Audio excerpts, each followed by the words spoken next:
Sa isang maliit na probinsya ng Japan, may mga batang interesado sa isang investigador na galing Tokyo ang papunta ngayon sa kanilang nayon. Ang batang si Yatero ay malaki ang kumpiyansang siya ang mapipili ng investigador, dahil maaaring magandang oportunidad ang naghihintay sa kanya once na siya ay makapunta ng Tokyo. Hanggang sa insultuhan niya ang bida nating si Kobane, at pinagbawalan niya itong lumapit sa bisita nilang investigador dahil sa mabaho niyang amoy. Samantala ang investigador na tinutukoy ng mga bata ay si Inugami, siya ay sinundo ng kanyang kliyente na si Ginang Kusaka ang magulang ni Yatero. Ikinwento ni Ginang Kusaka ang kababalaghang nangyayari sa kanilang nayon, sapagkat sila ay nakakakita ng mga bangkay ng hayop at ang mga sinapit nito ay mukhang hindi kagagawa ng tao. Si Inugami ay pinatuloy ni Ginang Kusaka sa kanilang home villa. Sinabi ni Ginang Kusaka na ilihim na lamang sa mga bata ang tungkol sa kanilang napag-usapan, dahil maaaring magdulot ito ng takot sa kanila. Sa pagmumuni-muni ni Inugami, napukaw ang atensyon niya kay Kobane at dahil ito ay tahimik lamang, sinubukan niyang tanungin si Ginang Kusaka subalit tumanggi muna itong pag-usapan ang ating bida. Kinagabihan habang naliligo si Inugami, nagpakilala sa kanya si Yatero upang ganap na magsilbi sa kanya sa pananatili niya sa baryo. Masayang nagkwento sa kanya si Yatero na nais nitong manirahan sa Tokyo, subalit mas interesadong pag-usapan ni Inugami ang patungkol kay Kobane. Sinabi ni Yatero na may kabahuan ng amoy ni Kobane, kaya't hindi nila ito hinahayaang makalapit sa kanilang mga bisita at pinagtatanim na lamang sa kanilang bukid. Subalit maya-maya ay hiniling ni Inugami na si Kobane na lamang ang mag-asikaso sa kanya, at nagulat ito nang marinig ni Yatero. Kaya naman kinabukasan ay naligo na si Kobane, upang siya ang magdala ng almusal at dito na niya nakilala si Inugami na isang detective, at nandito ito para sa isang investigasyon. Nalaman ni Inugami na may alam si Kobane sa mga nangyayaring kababalaghan, at ayon sa ating bida ang mga bangkay ay halos durog ang mga lamang loob nito at sa tuwing bilog na buwan lamang nangyayari ang insidente, kaya't maaring mauulit na naman ito sa mga darating na gabi. Dahil sa nalaman ay natuwa si Inugami kay Kobane, at nagpas siyang tulungan niya ito sa mga araw-araw nitong gawain, sapagkat malaki ang maitutulong ng ating bida sa magiging investigasyon. Isang araw habang sila ay nagtatrabaho sa garden ay napansin ni Inugami ang kwintas ni Kobane. Sinabi ng ating bida na ito ay iniwan sa kanya ng kanyang mga magulang bago siya abandonahin. Nang tignan ito ni Inugami na pag-alaman niyang isa itong lifestone, at nabuo lamang ito sa isang napaka-espesyal na pangyayari, kaya't malakas ang pakiramdam niyang hindi talaga inabandona si Kobane ng kanyang mga magulang, dahil napakahalagang bato ng lifestone. At dahil isang investigador si Inugami, maaaring matulungan niya si Kobane sa paghahanap ng kanyang mga magulang, sa narinig niyang ito ay nagkaroon ng pag-asa ang ating bida. Sa pagsapit ng kabilugan ng buwan, kinumpronta si Kobane ni Yatero sapagkat inagaw daw nito ang pagkakataon niyang makapunta ng Tokyo. Sa inis ni Yatero ay inagaw nito ang kwintas ni Kobane, subalit gumanti ng sapak ang ating bida at sa isang iglap, kinilabutan si Yatero nang makitang unti-unti nang nagiging isang halimaw si Kobane. Sa sobrang takot ay nakatakbo pa si Yatero, at nang makuha ulit ni Kobane ang kwintas ay bumalik ulit ito sa pagiging isang tao. Kinalaunan ay natagpuan siya ni Inugami. Sinabi ni Kobane na siya pala ang halimaw na naghahasik ng lagim tuwing kabilugan ng buwan. Gayunpaman ipinakita ni Inugami ang kanyang buntot, ipinaliwanag niya na may mga nilalang na kung tawagin ay mga kimono, ang mga ito ay hindi talaga nakikisama sa mga tao, subalit sa pagbago ng panahon ay nagkaroon ang mga ito ng relasyon sa tao, at si Kobane ay bunga nito dahil ang kanyang mga magulang ay isang tao at halimaw. Ipinagtapat din ni Inugami na siya ay hindi ordinaryong tao, at ang lifestone na ito ang pumipigil sa kanyang maging halimaw, kaya't sa madaling salita ay hindi si Kobane ang salarin. Samantala habang si Yatero ay tumatakbo, naalala niya na aksidenteng napatay niya si Kobane noon at makalipas lang ng ilang oras ay nabuhay ito na parang walang nangyari. Ngunit siya ay biglang nakasalubong ng dalawang halimaw na aso, agad itong binaril ni Inugami upang iligtas si Yatero, habang si Kobane naman ang tumapos sa isa pa. At sa hindi kalayuan ay namataan nila ang isang halimaw na usa, agad itong sumugod sa kanila kaya't binaril ito ni Inugami na halos mapugutan ito ng ulo, at gamit ang kamay ni Kobane hinatak niya ang ulo na itong tumapos dito. Matapos ang insidente sinabi ni Kobane na hindi na siya pwedeng bumalik, sapagkat alam na ni Yatero na isa din siyang halimaw, gayunpaman tinutukan ni Inugami ang ating bida ng baril.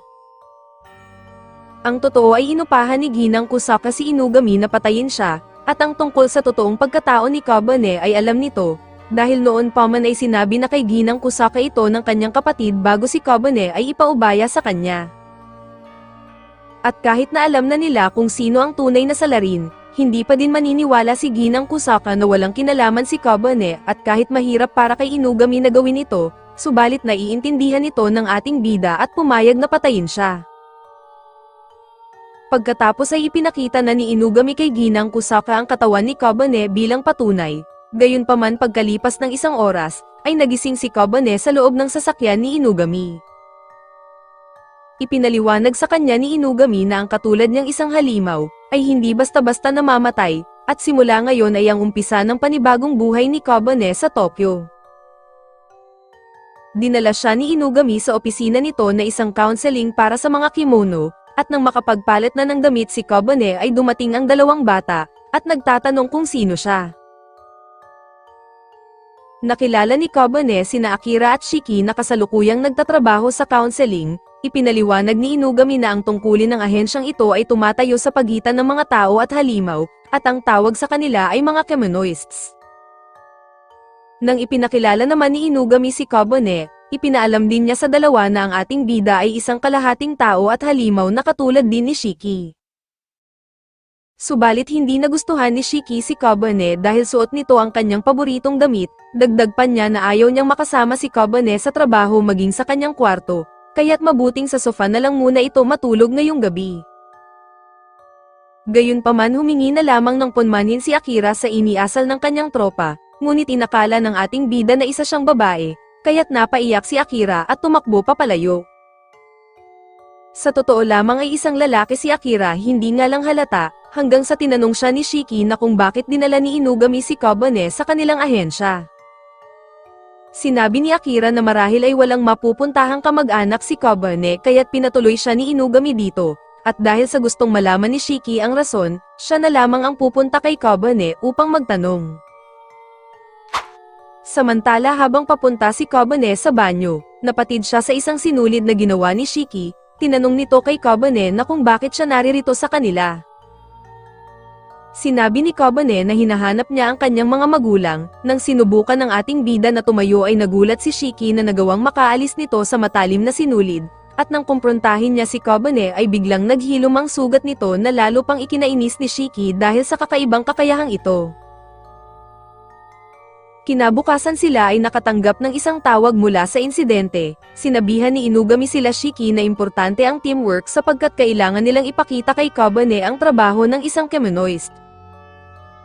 Pagdating nila sa lugar ng insidente, sinabihan si Inugami ng isang investigador na ang mga biktima ay isang ina, bata at isang rescuer at sila ay natrap sa parehong kwarto. Nang matukoy ni Inugami kung ano ang nasa loob, pinatingin niya ito sa tatlo at nakita nila ang napakaraming insekto at napagapang pa si Akira dahil sa takot. Ipinaliwanag ni Inugami na ang mga insektong iyon ay tinatawag na mga sanshi, bagamat hindi naman ito gaanong mapanganib nagdudulot pa din ito ng trauma sa mga biktima. Balak gawing bakal ni Inugami ang kanyang mga balat upang hindi siya makagat ng mga insekto, subalit sinabi ng isang rescuer na ang isang kasama nila ay mabilis na nilamon ng mga insekto.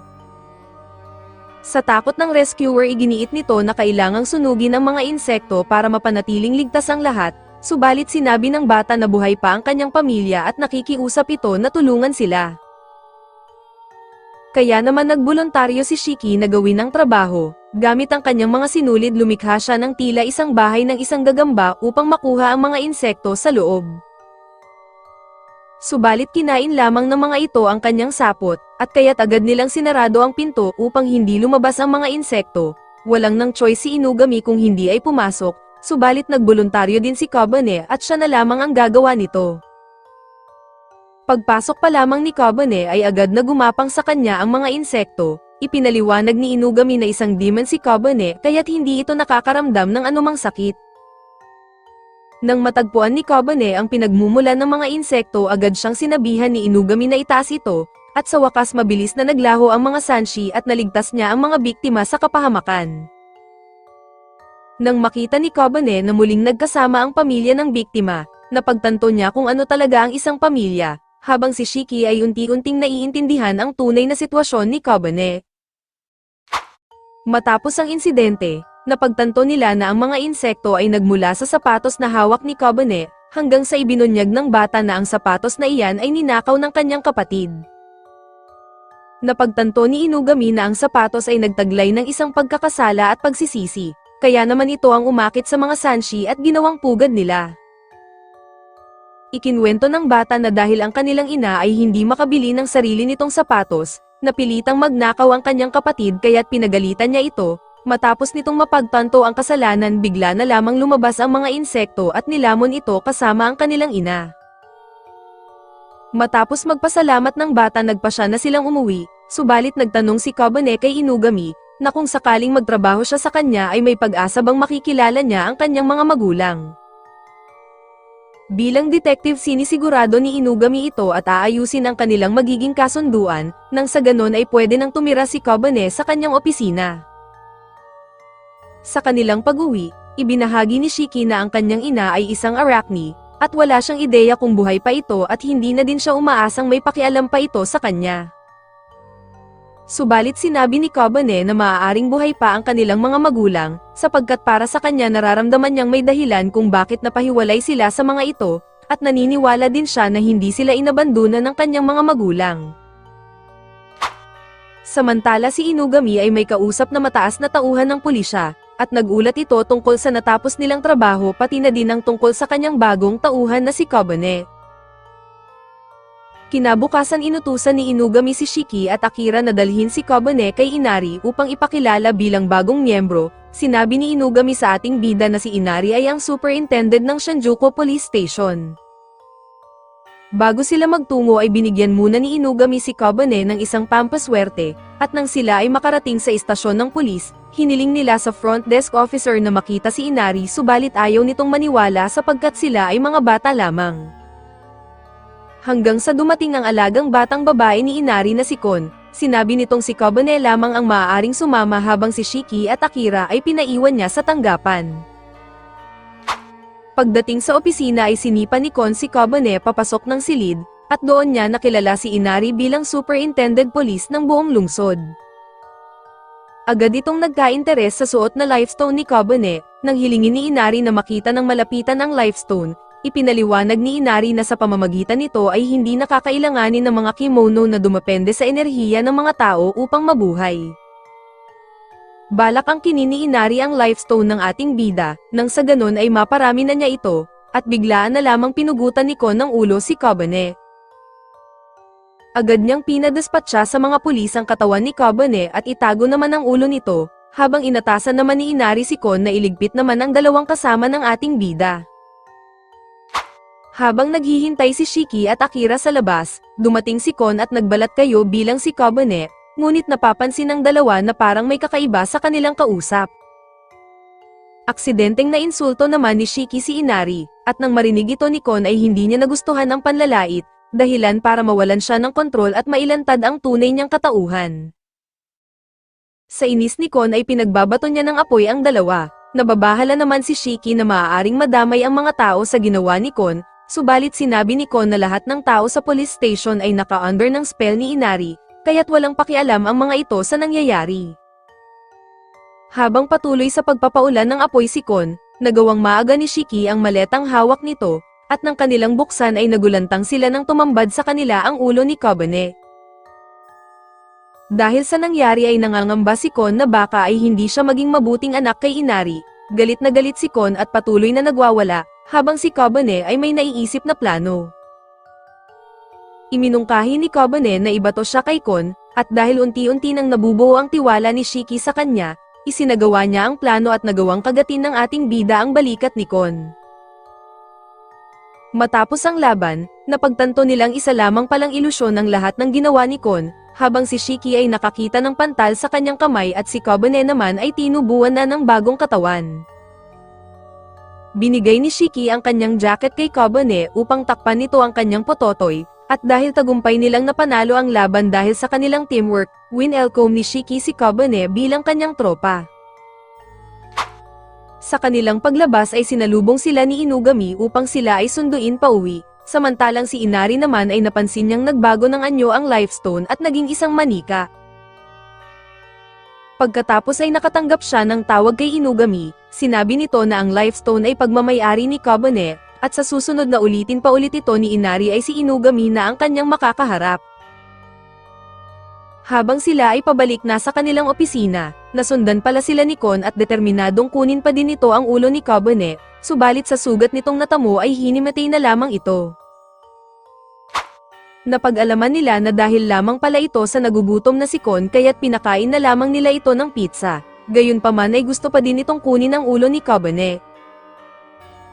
Pinagalitan ni Inugami si Kon, at sinabing kailangang magpakatino siya sapagkat hindi magugustuhan ni Inari kung magpapatuloy ang kanyang pag-uugaling ganito. Subalit ilang sandali pa ay may dumating na bagong kliyente, at ito ang magbibigay sa kanila ng bagong trabaho. Maya-maya ang kliyente nila ay dumiretso muna sa bar na pagmamay-ari din ni Inugami, kaya naman napatanong na lamang si Kabane kung bakit kalahating bar at opisina ang setup ng bahay ni Inugami. Sinabi ni Shiki na ang bar na ito ay dating pagmamay-ari ng kasosyo sa negosyo ni Inugami, at hindi na nagbigay ng detalye pa si Shiki tungkol dito dahil napakasensitibong paksa nito pagdating kay Inugami. Nang malasyeng na ang lalaki, ibinahagi nito ang wagas na pag-ibig nito sa isang babae at nais nito malaman ang mga impormasyon nito, sapagkat wala siyang pagkakataon upang makausap ang kanyang iniibig. Naging interesado si Kabane sa sitwasyon ng kanilang kliyente, dahil kung tutulungan niya ito ay malalaman niya kung ano ba ang pag-ibig at maaaring makakapagbigay din ito ng detalye, upang lubusan niyang maintindihan ang kanyang mga magulang. Pumayag naman si Inugami kaya't inutusan niya sila Akira kasama din si Kon, at bilang gantimpala ni Kon ay ibibigay niya ang ulo ni Kabane kung handa itong tumulong. Umalma naman si Shiki subalit alam ni Inugami ang kanyang mga sinasabi. Nang ipinaalam na ni Inugami sa kliyente na handang tumulong ang kanyang mga bata sa problema nito, nagpakilala naman ito bilang si Yoruno, ngunit napansin nito ang isang daga at agad nitong hinuli at lumabas ang tunay na pagkatao nito bilang isang pusa. Tinipon sila ni Yoruno sa isang restaurant sa Shinjuku, at dito niya ipinakita ang litrato ng kanyang iniibig na kailangan nilang hanapin ngayong gabi. Hanggang sa nakakita sila ng isang pusa na dalawa ang buntot, at dahil mukhang kakaiba ito nagpasya silang sundan ito sa isang iskinita. Nang ipahayag ni Yoruno ang kanyang nararamdaman, nakumpirma nga nila ito at nakilala bilang si Mao, at may mga kasama pa nga itong mga pusa na dati daw na tao, at ang mga ito ay inakit niya at sa kanya ginawang pusa. Para kay Mao ay isang kahangalan ng pag-ibig, kaya't isasama lamang niya sa kanyang koleksyon si Yoruno, subalit biglang dumating si Kon at agad siyang nahuli. Iniregalo ni Yoruno kay Mao ang kanyang bag na puno ng mga daga. Sinabi ni Yoruno na sobrang lungkot ng kanyang buhay bilang isang tao, kaya't kung iibigin din siya ni Mao ay mas masaya siya kung gagawin siya nitong pusa na lamang.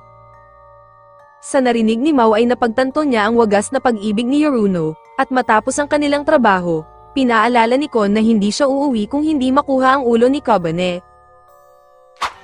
Kaya naman pag-uwi nila, ay kumuha si Inugami ng isang orange at ginawang ulo ni Kabane ito sa pamamagitan ng ilusyon. Kinabukasan nabalitaan nila na si Yoruno at Mao ay nagkasama ng sa wakas. Sinabi din ni Inugami na pati ang mga pangit na pusa na biktima ni Mao ay bumalik na din sa pagiging isang tao. Gayunpaman, at dahil si Akira ay hindi nakasama kagabi sa trabaho sapagkat napangungunahan siya ng takot, nagbigay ulit si Inugami ng trabaho kay Kabane at Akira na imbestigahan nila ang isang imburnal sa Shibuya bilang bahagi ng kanilang misyon. Subalit nang marinig niya kay Shiki na masyadong nakakadiri ang imburnal ng Shibuya, nangangamba na ulit si Akira at wala na siyang nagawa sapagkat pumayag na magtungo si Kabane sa kanilang misyon. Nang makarating sila Kabane sa ilog, naalala niya ang sinabi ni Inugami na may mga kalansay na natagpuan sa imburnal, at hinala niya na galit ang mga nakatirang mga maligno dahil sa mga ginawa ng mga tao sa pagsira ng dati nilang tahanan. Sa pagpapatuloy nila Kobane ay nahulugan si Akira ng isang malaking linta sa kanyang balikat na ikinatakot nito, at dahil walang takot si Kobane sa mga ganitong hayop, hinangaan ni Akira ang tapang ng ating bida. Ibinahagi ni Akira ang kanyang nakaraan, siya noon ay nakatira sa isang malayo at malamig na lugar, at dahil sa katapangan ni Kobane ay naaalala niya ang kanyang nakakatandang kapatid. At noong sila ay tumakas sa kanilang baryo ay nagkahiwalay sila ng landas ng kanyang kuya, gayunpaman sa palagay ni Kobane ay marunong magkontrol si Akira ng nyebe sapagkat galing siya sa lahi ng mga Yuki. Kinumpirma ito ni Akira, subalit hindi siya mahusay sa paggamit nito dahil nangangailangan ito ng matinding konsentrasyon. Ngunit kinuha siya ng palakang kimono at nagawa din naman siyang palayain ni Kobane, nang sinubukang gumanti ng palaka ay may isang tanuki ang umatake dito. Natuklasan ni Akira na ang aso o tanuki ay may dalang mensahe at botelya na galing kay Inugami, sinabi niya na ang mga palakang kimono talaga ang may gawa ng mga insidente, at gamit ang dugo ay ang pang-akit nila sa mga ito upang mapigilan nila ang mga palaka sa maaaring paghahasik nito ng lagim. Sa kabila ng pagkatakot ni Akira, ay naalala niya ang dahilan kung bakit siya lumuwas ng Tokyo, at yun ay ang maging isang malakas upang mahanap niya ang kanyang kuya. Sa pagbuhos niya ng dugo sa tubig, sumugod sa kanila ang napakaraming mga palakang kimono, patuloy na lumalaban si Kobane at ang tanuki sa mga ito. Habang si Akira ay nanginginig sa takot, naalala niya ang sinabi ng kanyang kuya tungkol sa kanyang pagiging mahina, subalit sa kabila nito ay nilakasan niya ang kanyang loob, at nakagawa siya ng yelo sa buong paligid upang mag-freeze ang lahat ng kanilang mga kalaban. Matapos ang laban ay pinuri siya ni Kobane sa angking lakas na kanyang pinamalas, samantala naman ang aso pala ay napag-alaman na si Inugami din pala ito, nagpasalamat sa kanya ang nakakatandang palaka sa pagpuksa sa mga kalahi niya, sapagkat ang mga iyon ay tuluyan ng naging masama at pati kapwa nila ay kinakain na ng mga ito. Makalipas ang ilang araw habang naglilinis si Kobane, naalala niya ang bili ni Inugami na huwag papasok sa pinakahuling silid ng pasilyo, subalit huli na at isang lalaki ang nanghila sa kanya paloob. Hanggang sa natagpuan ni Shiki ang map at sinabi kay Inugami na kanina pa nawawala si Kobane, agad na nagmadaling nagtungo sila Inugami sa sinasabing silid. Nakita nilang sinusunod ni Kobane ang utos ng lalaki na kinilalang si Mihai, at nagulat sila Shiki at Akira nang malaman nilang matagal nang nakatira si Mihai dito bago pa sila magtrabaho sa opisina.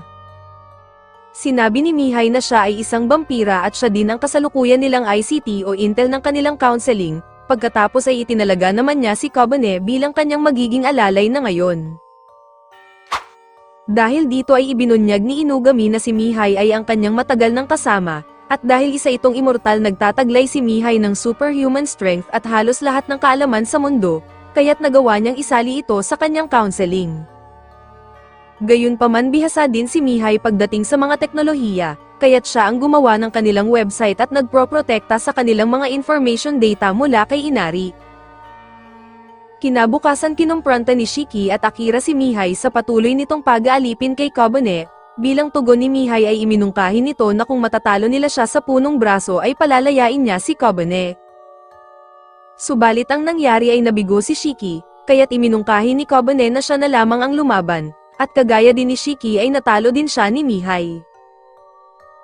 Walang magawa sila Shiki at Akira kung hindi ay magsumbong kay Inugami, habang si Kobane ay lumabas upang bumili ng hapunan.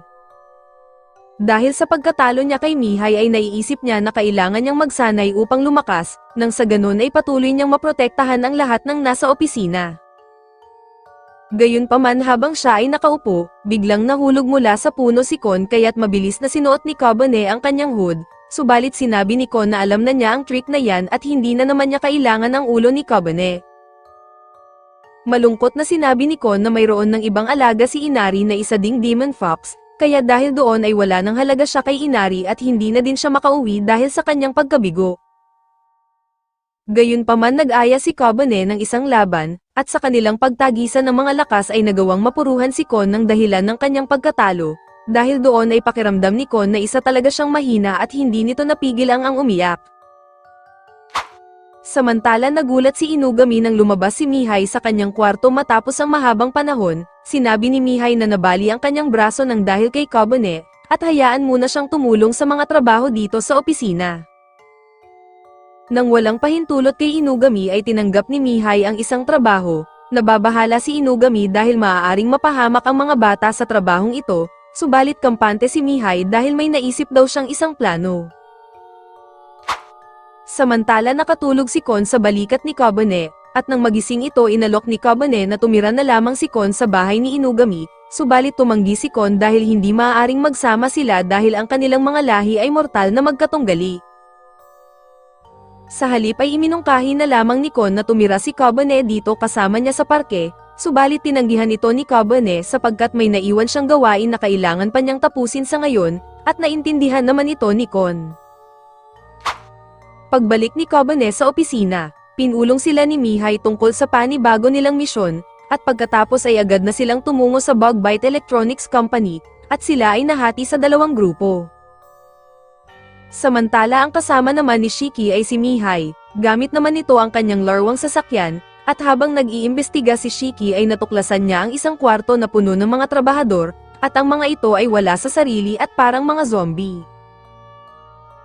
Biglang isang trabahador ang tumakbo palabas dahil sa hindi na nito kaya ang sitwasyon, subalit hinarang ito ng kanilang manager na si Kaga at dinala ito sa isang silid. Nang buksan ang ilaw, ay lumitaw ang isang kananba at sinipsip ang utak ng lalaki, at makalipas lamang ang ilang sandali tumayo ang lalaki at bumalik sa pinanggalingan nito upang magtrabaho. Sinabi ni Mihai na ang mga kananba ay sumisipsip ng mga dugo at utak, at ang mga utak ng mga trabahador kanina ay mukhang nasipsip na ng mga ito. Iminungkahi ni Kabane na harapin na nila ang mga ito, subalit sinabi ni Shiki na mag-iba na lamang sila ng ruta dahil masyadong mapanganib.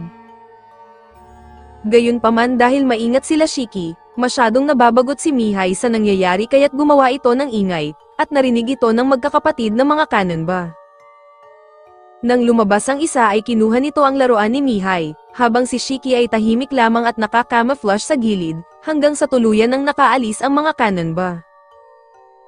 Subalit ang isang kananba kanina ay bumalik at nahalata si Shiki, at nang sinubukan nitong umatake ay agad itong kinuryente ni Mihai gamit ang laruan.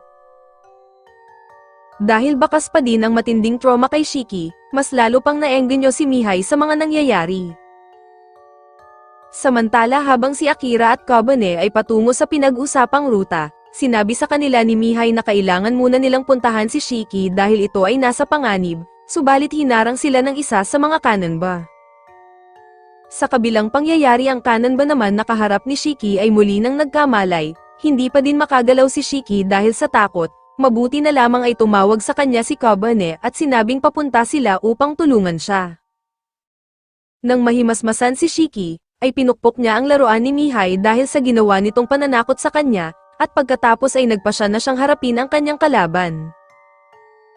Dahil sa pinatindi ni Shiki ang kanyang camouflage, mas pinaigting din ng kananba ang sensitibong paningin nito, na kayang makakita ng carbon dioxide, temperature at maging amoy ng tao. Subalit sa pamamagitan ng matinding pawis ni Shiki, ay nakagawa siya ng napakaraming sapot at tagumpay na nahulog ang biktima sa kanyang patibong. Pagkatapos matalo ni Shiki ang kanyang kalaban, saktong dumating na din sila Kabane dala pa ang isang kananba, at agad na nilang pinagplanuhan kung paano mahuhuli ang natitira pang kalaban. Subalit biglang dumating na ang pinakapanganay na kananba, at dismayado ito sa kanyang mga kapatid dahil nagawa silang talunin ng mga bata lamang. Walang pakundangan na sinipsip nito ang mga utak ng kanyang dalawang kapatid, kaya't nag-transform ito sa anyong lamok at dahil dito ay mas lumakas pa ito ng husto. Sinubukan ni Kabane na umatake kay Kaga, ngunit sa lakas nito ay hinawakan lamang siya at saka tinusok ni Kaga ang dibdib ni Kabane. Sumubok si Shiki at Akira na lumaban, ngunit isang hampas lamang sa kanila ni Kaga ay agad na silang napabagsak nito. Dahil sa nangyari, nais ni Kabane na lumakas upang protektahan ang kanyang mga kaibigan, subalit sa pagpupumilit niya at sa lakas ng puwersa ay nabali lamang niya ang kanyang mga braso. Mabuti na lamang ay nagbigay ng payo si Mihai kay Kabane, sinabi nito na huwag dumepende sa lakas niya bilang isang tao, bagkus ay sundin niya ang kanyang instinct upang magamit niya ang lakas ng pagiging isang kimono. Dahil sa narinig ni Kabane ay natutunan niyang gisingin ang tunay na lakas ng kimono, at nagmistulang isang Super Saiyan God ang ating bida at tinanggal ang mga kamay ni Kaga. Napagtanto ni Kobane na pareho ito ng lakas noong unang beses na siya ay maging isang halimaw, hanggang sa dumating na si Inugami at sinabing itigil na ang laban dahil pumunta lamang sila dyan upang mag-imbestiga. Subalit isang bata ang dumating na nagngangalang Nobi, at ito ang pumalit kay Kon na bagong alaga naman ni Inari, at masaya itong makatrabaho ang ating bida. Lumapit ito kay Kaga at naglagay ito ng mga umiilaw na bilog at saka sinunog ito. Sinabi ni Nobi na hindi sila pwedeng mag-iwan ng ebidensya sapagkat bawal itong maipakita sa mga ordinaryong tao. Sinabi ni Nobi na sila na ang baalang mag-rescue sa mga trabahador na naabuso. Ipinaalam niya din kay Kobane na kailangan na niyang umuwi dahil si Shiki ay kailangan na ng agarang pahinga. Ngunit bago ang lahat, sinabihan ni Nobi si Kobane na nais pa din kunin ni Inari ang lifestone niya. Ayaw lamang umaksyon ni Inari sapagkat magagalit si Inugami, kaya't umaasa si Inari na kusang ibibigay ni Kobane ang lifestone sa kanya. Kaya naman pinayuhan niya si Kobane na palaging mag-ingat, at nang tanungin ng ating bida kung bakit niya sinasabi ito, ang dahilan ni Nobi ay ayaw talaga niya kay Inari. Pagbalik sa opisina pinapagalitan ni Akira si Mihai dahil sa muntik na silang mamatay sa misyon, gayunpaman sinabi ni Inugami na ang mahalaga ay nakauwi sila lahat ng ligtas, at kung uulitin pa ulit ni Mihai ang ginawa niya, ipapadala na niya si Mihai pabalik ng Romania. Kinabukasan nabalitaan na nila na ang insidente sa Bugbite Electronics Company ay patuloy nang iniimbestigahan, habang si Kobane ay naalala niya na may usapan pala sila ni Kon. Agad siyang pumunta ng park at humingi ng panmanhin kay Kon. Sinabi ni Kon na hinintay niya si Kobane kagabi pa, gayunpaman inamin ng ating bida na nakalimutan niya si Kon, habang si Kon ay nagdamdam dahil nanghuli pa siya ng 2 isda upang pagsaluhan nila ni Kobane. Samantala makikita si Nobi na palihim na nagmamasid kila Kobane, habang si Shiki ay sinabi kay Inugami na nais niyang malaman na ang tungkol sa kanyang mga magulang. At dito muna nagtatapos ang ating recap. Like and share naman dyan. Maraming salamat sa palaging panonood.